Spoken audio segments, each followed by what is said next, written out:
that the model of upper cervical adjusting is, if you adjust the upper cervicals, then everything else will line up. But why? Because the brain and brainstem, particularly the brainstem and cerebellum, controls the tone of the muscles and all of that. And so the model is, if you adjust it and get it back where it's supposed to be, then everything will realign back up. And I say, I agree with that if it's an acute problem, right? But because it hasn't become chronic over time, you don't have the chronic changes. So what he found was almost all his patients were chronic, and he starts doing it and it's not changing, and he's going, why is it not changing? And it's because of all the changes to the soft tissue, right? White tissue, red tissue, neural tissue. And so Pedibond's system is that. It's not the adjusting, although I like the adjusting system that's inside of it. It really, I'm in your way. Okay, finish. Okay. I'll rest.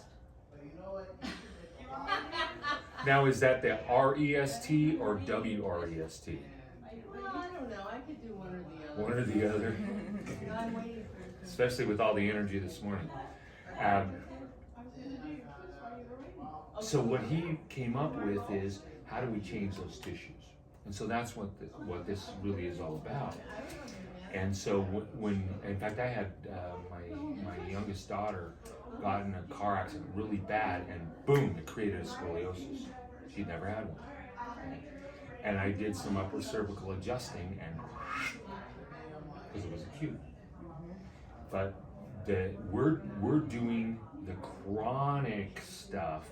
If I go out and I start to, like, I'm zigging and zagging, if I on the inside of that curve, the multifidi muscles that are stabilizers in there, they atrophy, meaning get small.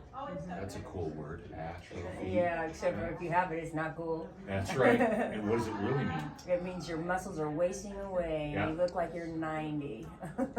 Break the word down, and it actually means no nutrition. Atrophy. Yes, pernicious anemia is a problem with getting Yes. nutrition. Yes, exactly, because the B's aren't in there, therefore you're not able to make the mitochondria, because you need that component for one of the pieces, right? What was that supply chain problem we had for a long time? But the supply chain is not working because we're missing that piece for the mitochondria. And so, but the on the inside also, the fiber of your body, which is in everything, that fiber is shortening, and the other stuff is elongating, and those muscles are elongating, and so we're going to have to basically undo all of that, the white tissue, red tissue, neural tissue, and that's what boils down to, all of this stuff with the molding and the weights and the isometrics and then exercises that go with it on the molds, so that you can you got a better spine. We make this real pretty spine, but it's got the old nervous system running it. And so we're going to have to rewire it so that it operates that now pristine spine pristinely, the way the designer designed it. Yes. And so now it's the SPAC, including neurologically. And so and then in a nutshell, that's what the Pedibond system is all about. So when we look at upper cervicals, we have damage to ligaments, probably from birth when they pulled you out, and so you're going to have specific exercises that are going to, like, let's say I gotta translate it into humanese. When you go like this and your head goes off to one side, that's your alar ligament on this side is damaged. It's longer than it should be, and it's longer than it's made on the other side, so that's why it goes off. So we're gonna have to tighten the rectus capitis posterius major on the right only. And so you'll have the exercise to tighten that down only on that side. Okay. And the more you do it, the more it's gonna get shorter and shorter and shorter. Am I interested in the strength? Not really. Okay. I'm interested in the length, the morphology. I deal with the insurance code. Isometric exercises are only good for 12 weeks. And I said, yeah, for strength, but not for length. And that's the essence when when you have a baby. Well, when you get pregnant, the little parasite gets bigger, and the muscles get longer. Well, the contractile units don't meet anymore, and so the brain says, let's put some more contractile units, some more sarcomeres in there. And so now they start to meet again, so they can telescope. You keep doing that over and over again until you deliver the parasite, and then it's all jammed, right?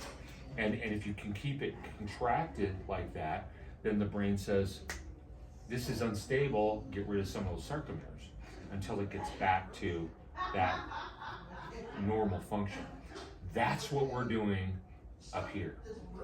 Okay, and we do it in a lot of other ways. And it's the same thing with like an alar ligament tear. Or alar, you guys are familiar with, ACL.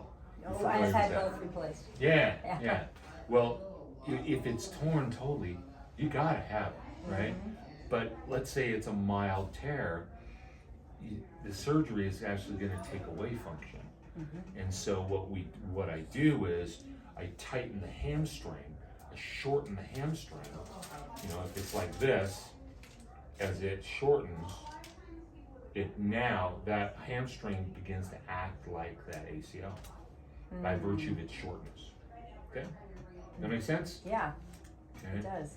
Now realize that in doing this, you may get sore. Oh, I'm sore just already, yeah. Okay.